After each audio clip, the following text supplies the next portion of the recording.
And it's one of his assistants who has won the Premier League title this season. There is a real changing of the guard and real joy at the Arsenal training ground where the players gathered to watch the game together. Oh, wow. And this was the scene at the end. These are really special moments, Michael. When you're together with your teammates, you've put all that work in. You have ground out some of those results. You've pushed yourself to the absolute limits.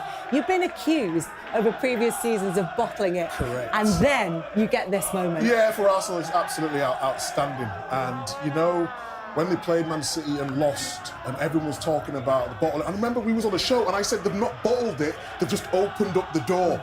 And this time, they didn't even have to go to the final game of the season and win. Man City opened the door then for Arsenal. But for all that I've been through, I told you the story about when we was up against Manchester United at the time, Sir Alex Ferguson's great teams, and that belief, and can you get it over the line? They've got over the line, and they deserve 38 games in the Premier League. You deserve to win it. Yes, the football's not been pretty at times, we all know that. But to do that consistently over a season, you've got to take your hats off.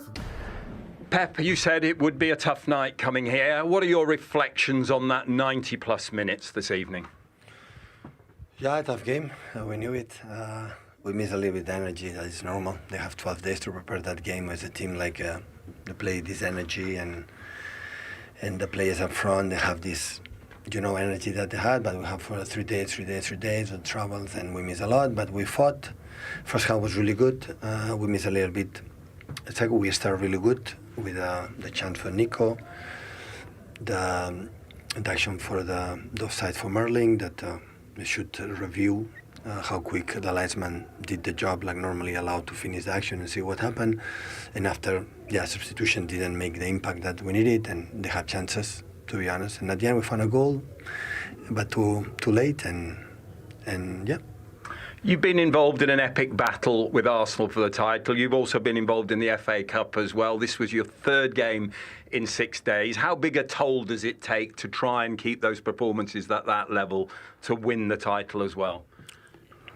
Yeah, of course it happened. So we could play maybe tomorrow, maybe Thursday, have a little bit more days. But it's what it is. So I doubt about the fresh legs, but always have the energy when the team where it is. And you put a lot of midfield players to have control, to don't make transition game, like they are so really, really good. And after we missed a little bit the last moment, but the players gave everything, and absolutely all the season fighting for, in difficult circumstances until the end. And we were close to arrive at the last moment, and just, of course, on behalf of all Man City, my team, congratulate Arsenal, Mikel, staff, backroom staff, all the players, fans for this Premier League, and they deserve.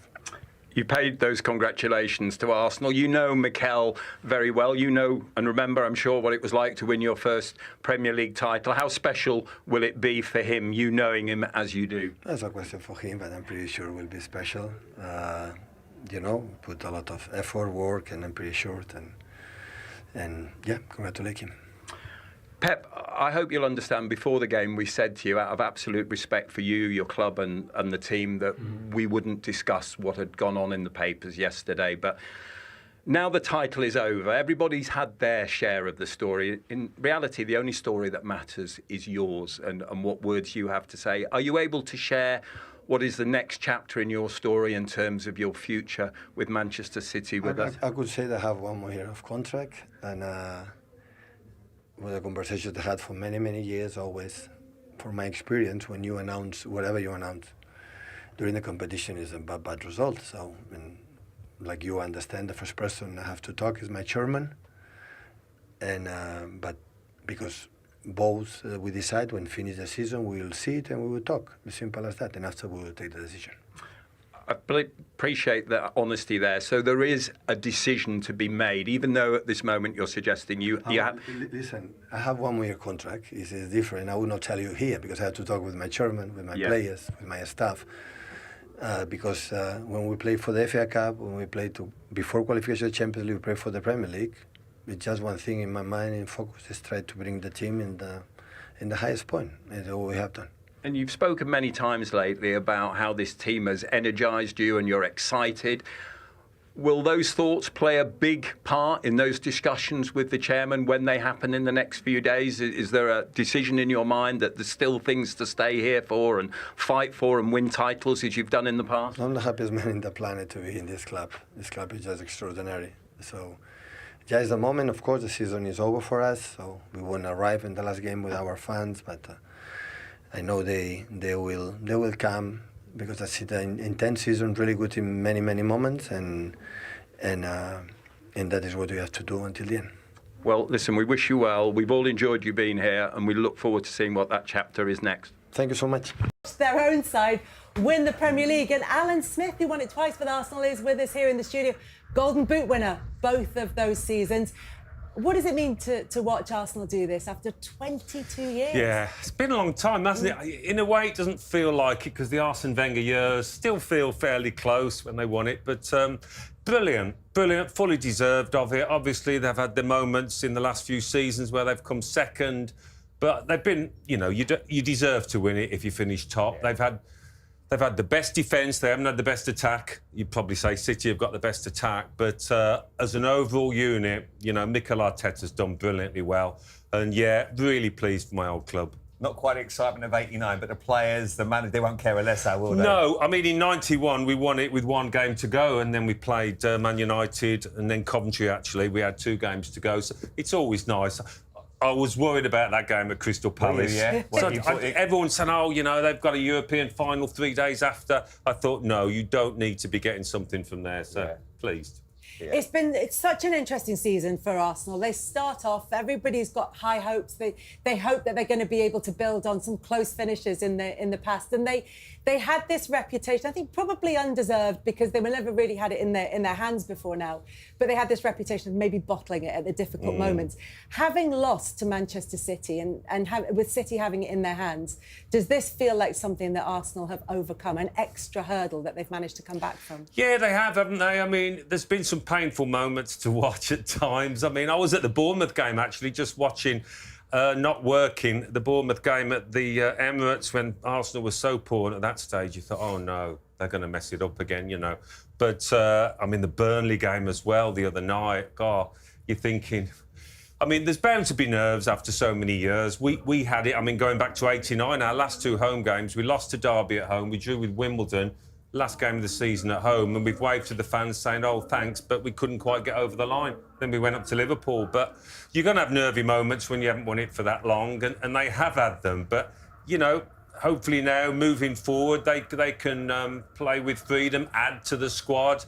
Champions League final coming up, who knows now? That feels a bit easier now, doesn't it? Not easier against PSG. It's been a more relaxed competition for Arsenal this season, strangely, because for many players it is the absolute pinnacle. But the pressure has been off in that. Yeah, they've had some really good performances, haven't they? Bayern Munich, Atletico Madrid, really scored goals, opened up.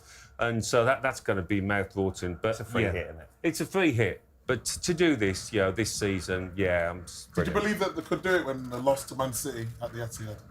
I always thought it'd be close because it wasn't about performance, Michael, was it, at City? And they came out and they gave it a good shot. But they've got this great ability to keep a clean sheet and nick a goal.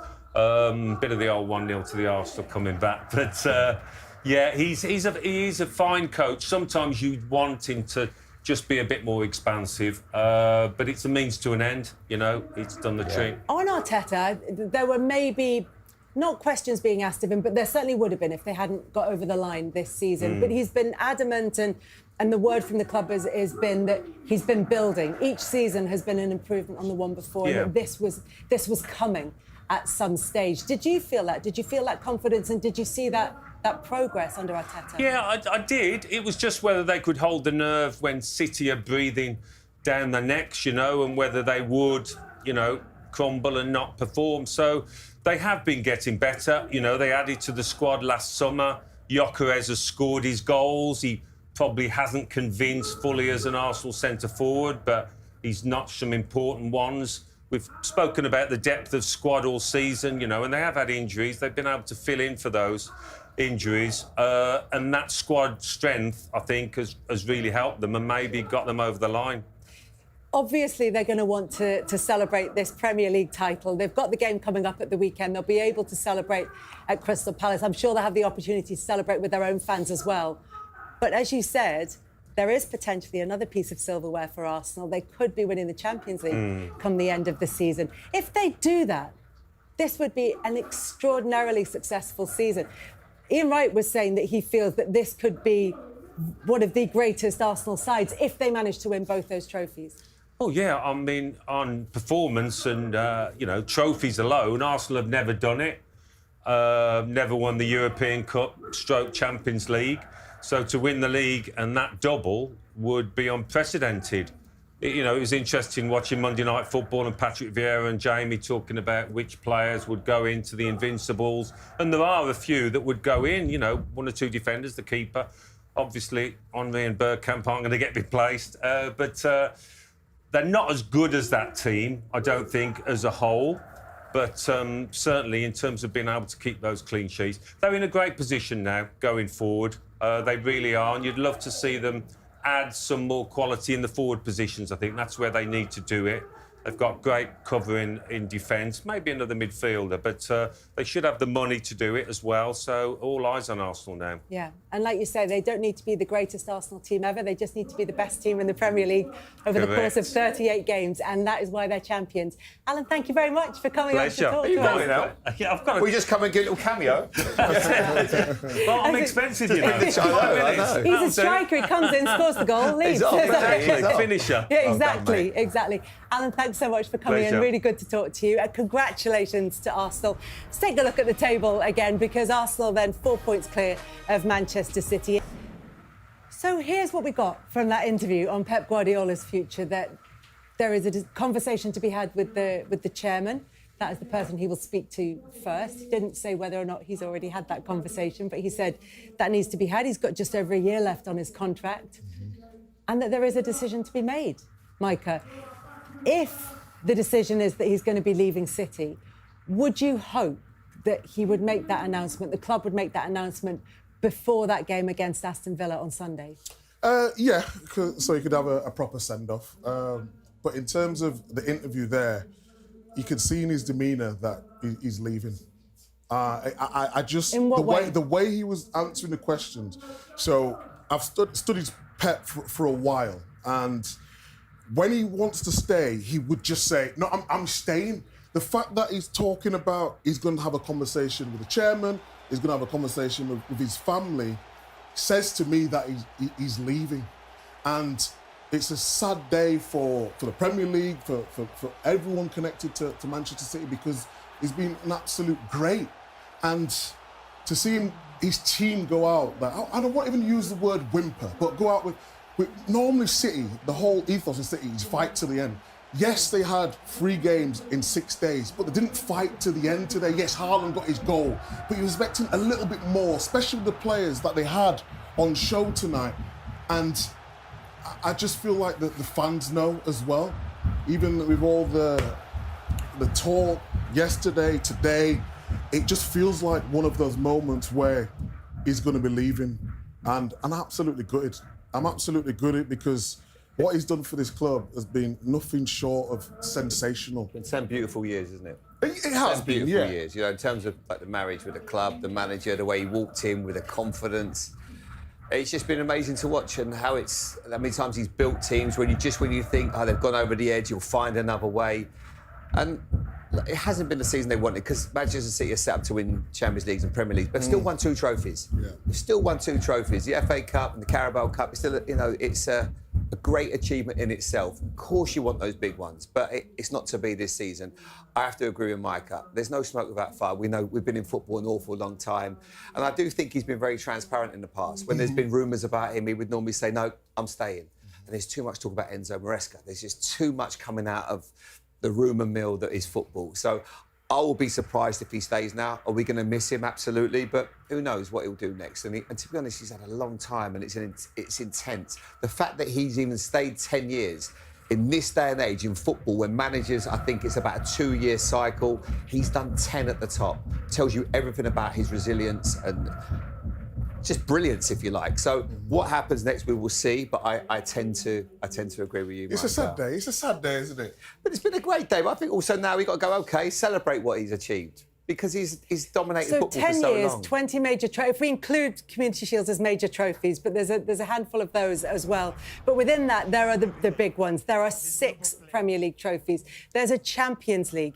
He's the first manager in the English top division trophy history to win it 4 times in a row. He won a treble. He's managed the most games against Manchester City, which the longevity of it is an achievement in itself. And there has been consistent success throughout that. I think this is the first 2 seasons when he's been a manager where he hasn't won a trophy. He's usually, if he's missed one, he's won it the next season. Then they've come so close this time around. At the moment, it's only 4 points between themselves and Arsenal. They've run them all the way to the penultimate game of the season. Is there a case, and I appreciate we're taking someone like Sir Alex Ferguson into there, and it's difficult to compare managers of different eras. Is he in that bracket of the greatest ever Premier League managers? Is it fairer, do you think, to ask if he's the greatest manager of his generation? Yeah, he's the greatest manager of his generation, without doubt. And I say that because of the way he plays football. And there's certain ways that you can win a football match. Arteta and Arsenal have done it a little bit more defensively, and good luck to them. But in terms of his 10-year tenure at Manchester City, if it's fullbacks inverted, if it's the false 9, if it's playing John Stones in the Champions League final in central midfield, he's just created a way to love the game and the game to be played in the right way. He's changed football. Correct. I think the greatest accolade you can give him is he has changed football. When you watch grassroots now, you see people playing out. Run out of steam today. They did okay. Didn't they? They looked flat. They did okay in the first half in terms of keeping the ball and all that sort of thing, but on transition, they just wasn't there. Congratulations to Arsenal. But for City, by their standards, you just expect a little bit more. We talked about the psychological battle with Man City. They've got players in that dressing room who can deal with it. And then when it was in their hands, they just couldn't get it over the line. Of course, we're going to talk much more about Arsenal and their title-winning season. But just to reflect on the game that we've seen here and the performance from Manchester City, especially coming in the wake of Pep Guardiola, the strong reports last night that he will be leaving at the end of the season. They've won 2 trophies this season, but they didn't take this all the way. It's a bad day. Will that give it an extra sting? It will do. In terms of their season as a whole, of course, winning FA Cup and League Cup, you look at the whole thing, actually, it's a good season, especially where they were and they got themselves back into the title race, and then to fall away like they have. Everton is always a tough game. And Bournemouth, we know it's going to be tough for them tonight, but we expected a little bit more, especially with the players that they have in this squad. But for them to just go out and feel a little bit deflated like the way they have. And then the Pep news. You asked before, was that going to give the players a lift or not? It didn't look like the players had a lift today. And it's just been a really sad day. For anyone connected with Man City Football Club, Pep's got a year left on his contract. You're thinking, can they take it to the last game of the season? And then you hear the news and you think, is it correct? Isn't it correct?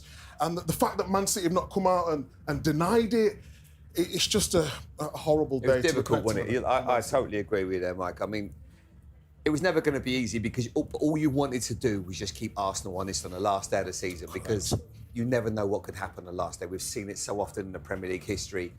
But they weren't able to do it. And Mike is right. The weekend, the FA Cup on a Saturday and then a Tuesday, it just took up the steam out of them. I think a couple of things, Kovacic's playing midfield didn't quite work today. But I also want to give credit to Bournemouth. I thought they were magnificent today. They were magnificent. Great result for Bournemouth. Important result for Bournemouth. They're deflating a difficult day for Manchester City. It's also a huge goal in the title race. Micah. They didn't need to up the tempo, do City, in terms of this. Jamie, you wanted to talk about the goal, but they're a bit lethargic. They've started really slow in the last couple of games. Hopefully they can pick up in the second half, but you wanted to talk about this from Bournemouth's point of view, Jamie. That was lovely play. They've definitely identified that side with Nunes and Semenyo, and it's just brilliant play with the way they've sort of worked down that left-hand side. Tavernier plays a really good pass down there. You see Trufa has a little look. He's put the brakes on there. Krupi, good first touch, and just opens his body up beautifully to give himself that angle to just do this. See the ball spinning away. It doesn't matter. Look at that finish in the corner.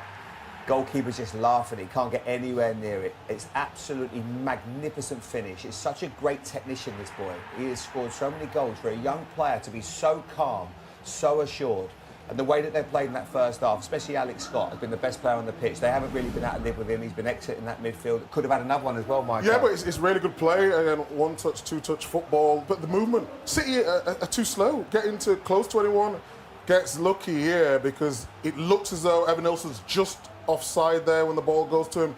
But City getting opened up way too easy. They need to sharpen up in that second half. They need to sharpen up, Micah, because there's a Premier League title on the line here. I wanted to see more.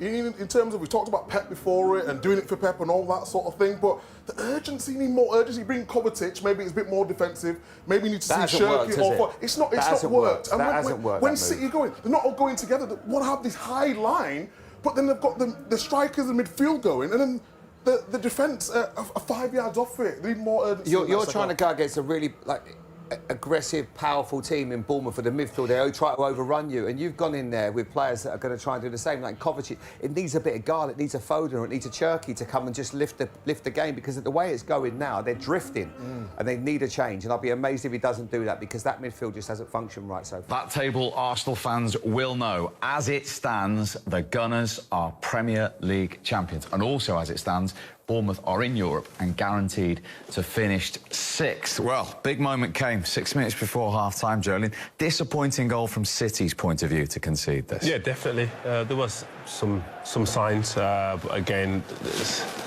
no one really in the City team doing anything, preventing from any pass being playing forward, and all of a sudden there's 4v4 on the back line for Bournemouth, and as they proved early in the half, they're very efficient when they get into the final third, and that finish.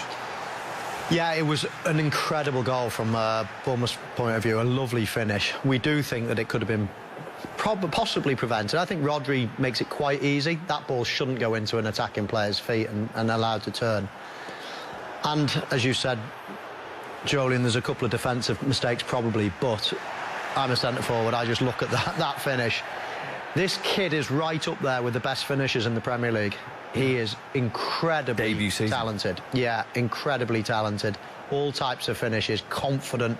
That's just the absolute textbook finish. And, I mean, it's just pinpoint, brilliant, unsavable, unstoppable. Yeah. Interesting to see where he is next season, Mo. Yeah, he's so young, isn't he? 19. He's confident to do that. Hey, they sell players. Everyone will be watching him. We said it at the beginning of the show, didn't we? It's a really dangerous team to play because they don't want to be at Bournemouth all their career. They want to showcase themselves to go to the biggest clubs, and that boy's doing himself no harm. And that has made Bournemouth fans very happy. But, of course, as it stands, Arsenal ones all around the globe as well.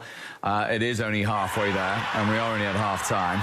But, of course, any Bournemouth goal, any Bournemouth lead was going to be celebrated tonight. 22 years they've waited.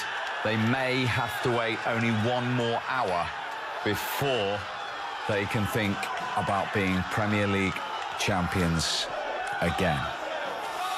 And ironically, before that, Michael, Bournemouth had the best opportunity, hadn't they, with Ivan Nielsen?